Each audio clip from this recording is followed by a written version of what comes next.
Hi, my name is Nishal. I'm 19 years old. I'm currently in Reynoldsburg, Ohio, and I took a gap year after high school to work on self-discovery and work on computer science projects, study mathematics. And I also decided to go to university, so I studied for the ACT. I applied to university. I applied to the Ohio State University, and I got accepted.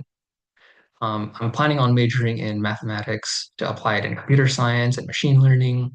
My tutoring subjects of interest are mathematics, algebra, geometry, trigonometry, calculus. I studied those on top of the workload in high school, so I know them pretty well. And also computer science, Python. I made a lot of projects with Python and JavaScript. I worked on it a little bit in high school, so I know it pretty well. Tutored a few friends in calculus and physics, also computer science, and they said it helped them a lot. So yeah, I'm really interested in self-discovery and I would be happy to talk about it if you're interested. Reach out to me if you think I could help you, and thank you for your time.